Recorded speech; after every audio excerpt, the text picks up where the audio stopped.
chosen ones, empaths.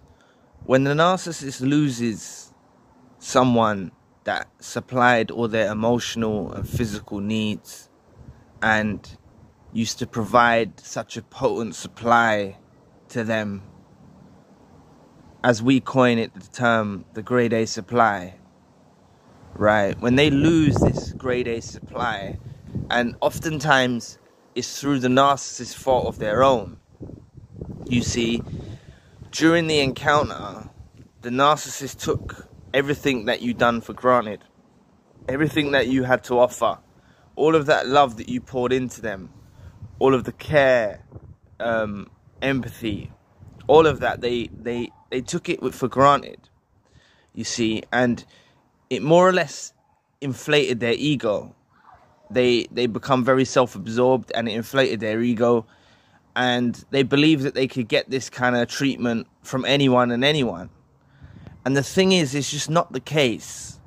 They happen to be fortunate to stumble upon us, being a grade A supply, someone that offers and supports all of their emotional and physical needs. And we kind of regulate their emotions, in a sense. We regulate their emotions, and their emotions are more in check when they're around us. Whereas when the separation takes place and they're no longer with the potent supply, their emotions begin to go off balance. They begin to kind of lose a sense of themselves, to say. They lose a sense of direction. They lose a sense of reality. Because they've often made very poor choices. And they've thrown us to the scrap heap. And they've done this in such probably a malicious and horrible way. They've cast us aside. Or they've pushed you so far in a malicious, horrible way where you've decided enough is enough and you've said no more. Right? But either, you know, they've done it with such malicious intent. But, you know, at first they think, oh, okay, I can find someone new. I can get someone just like that. But that's just not the case.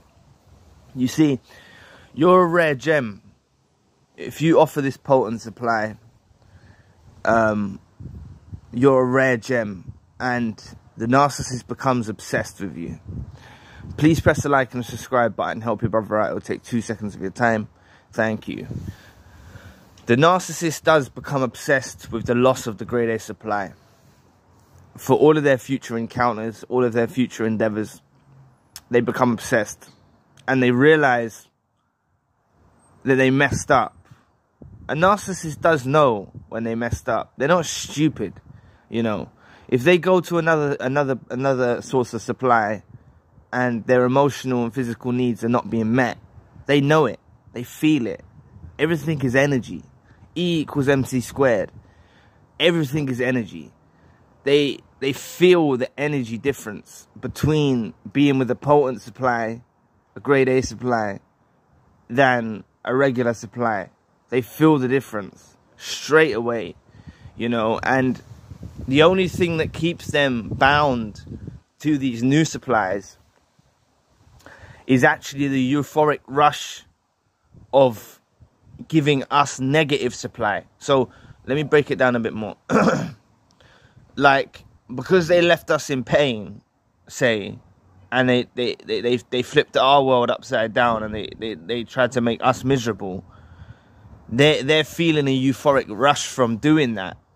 So when they're meeting their new supply, they've got the combination of a new supply, something new and shiny, combined with the feelings of that they done to us, which was a horrible, you know, like horrible things they done to us, and that fuels them. But naturally, through the course of time, and not a very long time either, the fuel supply of bringing us pain, it dissipates, it dissolves, it goes away. And then they're left alone just with this new supply. And it's at this point in time when they realize, oh shit, like, what have I done? Like, I made a mistake. And they do look backwards. Narcissists ruminate so much. The narcissist in my life, I even had a doctor. The doctor told her to stop ruminating. Like a doctor, not even a medical, not even a psychiatric doctor, but just a regular medical doctor said to her, "You ruminate too much. You need to stop ruminating." And I didn't really take it on board, but the narcissist in my life used to ruminate and ruminate and ruminate till, you know, like crazy rumination. And this is the obsession part. This is what you become part of. You become part of that rumination. You become part of that secret obsession. You are their secret obsession. Because they can't tell the new supply, "Oh, I'm bothered about this today," or "I'm bothered about my ex today." They can't tell them that. So they'll just make a whole load of drama in their new relationship. Just to fill the void and the pain that they're going through. You know, they'll make a whole bag of drama up, some crazy kind of stuff, but really it's because they're obsessing over the lost grade A supply. And, you know, their antennas are out. Once they realize this is not a suitable partner, this new source of supply that they've jumped to. That's why I say don't ever worry about the new source of supply, because if you know you're a chosen one, you know you're an empath, you know you offered that potent grade A supply, right? You have nothing to worry about. You're unmatched. They're not going to find it again. And just like I always say, for those that say, what about if they run into another chosen one? What about if they run into another empath? Then I need to tell you, just like they didn't appreciate you at the time, they're not going to appreciate them at the time. They're going to be too caught up on you to even be able to notice another chosen one or another grade A source of supply, right? And remember, you offered a unique set of traits, a unique benefit you brought to their world. That's what you did. You brought a unique touch and a unique stamp to their world that only you can offer. And they're looking for that. They're looking for that in other people as we speak now, but they won't find it. You see, they could trust us. They didn't have to worry about us too much. Like the narcissist in my life hacked my phone, and they were looking to see if I go on other people's profiles on social media and stuff. I never did. I was loyal. I was really loyal, right? I never did. Like when they're with their new supply, for instance, they're gonna have to put up with their new supply checking out other girls, looking at other social medias, DMing other people. And plus, you know, we didn't even really use social media that much, me and the narcissist back then. It was some time ago, but nowadays it's a lot more prevalent, social media. They're gonna have to put up with the new supplies looking at other females, and that's gonna trigger feelings of like they're not worth much. Like then they're gonna compare themselves to who the new supply is looking at, and then they're gonna feel ugly, and they're gonna go through a whole heap of shit, right? That's what they're gonna have to deal with.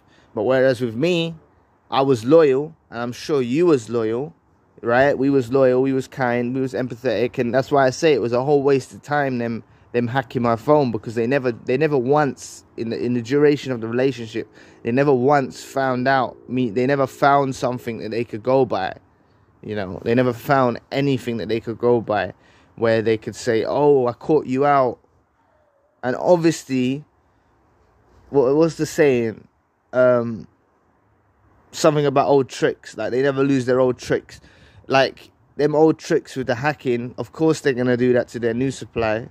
They're going to do the same thing. And I guarantee it only took a couple of months before they found them searching on social media, looking at other girls, talking to other people. This is what I'm saying. So one part of us is we're very loyal, right? And we offered stability. We kept them stable. We regulated their emotions. We kept their emotions in check by us being like such a straight up person. Like, you know what I'm saying? Like someone you can rely on. We was that, you know, someone you can rely on. And this is what causes the obsession. Because all they want is that. All they want is that back. All they want is to feel like that again. To feel that place of safety. We were that place of safety.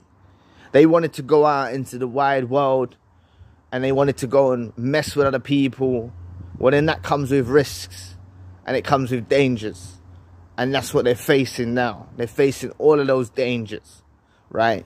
Because they're not going to find someone who's so straight up and loyal. And I know for 1,000,000% fact, they're not going to find someone who's loyal as I am and as loyal as you are, right? Because a lot of us, as much as they made us their primary source of supply, right? We were their primary target.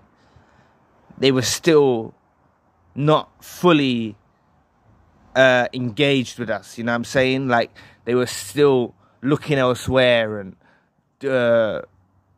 contemplating other moves to make on the chessboard, so to speak, about other supply sources, right? But we was there, loyal, loving, kind, courteous, caring. We picked a lot of these. This is what it drives them insane. It drives them crazy to think that they had this. They realize they had this. And now this is what I'm saying. Like, you know, the narcissist that I was with is older now. I don't know if she's got children now. You know, like, she's got more baggage now. There's absolutely no way I'd let her back in my life. And I wouldn't even let her back in my life anyway. But I'm just trying to say, like, their lives not all worked out, and it's not all perfect neither, which causes them to obsess about the times that you used to have, you know, the pure times, those memories of purity. It drives them insane. It drives them crazy. They become seriously obsessed. Seriously obsessed. You're part of their psyche. You become part of their mind, like embedded deep in the core of their consciousness, and they can't shake it. They can't get it out. You just remain there, and it's not from a standpoint like, you know, with us, right? If we wrong someone, we would feel like, oh, do you know what? I feel guilty because I've done this to someone, and it might stay with us, you know, because if we've done something wrong to someone, like this stuff I've done wrong to people in my life, and I feel bad about it even years later, right? But with them, it's not a feeling of feeling bad. It's just feeling what they haven't got.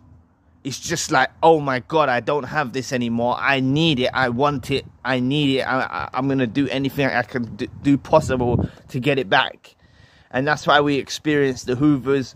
We experience the fake profiles. We experience the random calls.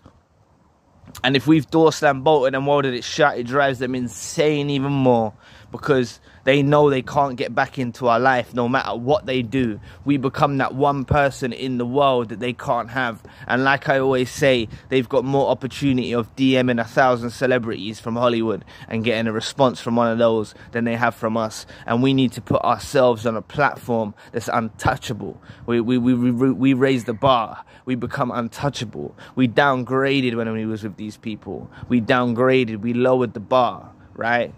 So let them obsess all they want. They're never going to find the potency of the grade A supply that we offered. And they fiend for it. That's the perfect way I can describe it. They fiend for our supply. And you know, their imagination runs wild. Runs wild.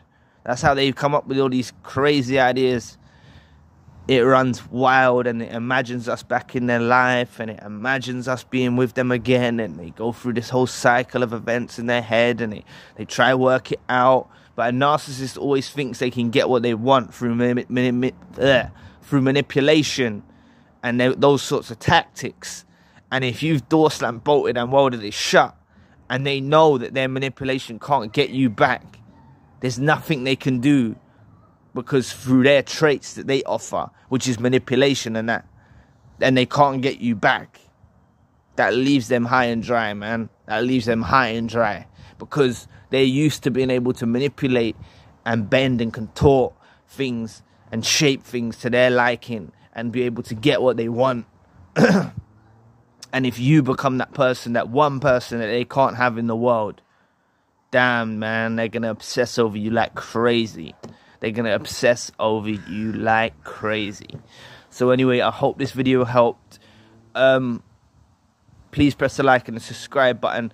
I wanted to do a shout out to a fellow survivor. They've started a YouTube channel. I'll add the link in the description box, so if you want to head over there and check it out, help them get to their first 100 subs. You know, it's a fellow survivor that used to watch this channel, and they've started their own channel. So let's show love and support and check it out. Yeah, I'll put the link in the description box. You'll see it in the description box. So anyway, thank you for watching today. If you would like to donate to this channel, you can find the link in the description box. And if you'd like a one-to-one session, you can also find the link in the description box. Currently, I have the secondary channel, the spiritual channel. If you want to check that out, the link for that channel is also in the description box. So anyway, I'll be back with another video soon. Peace.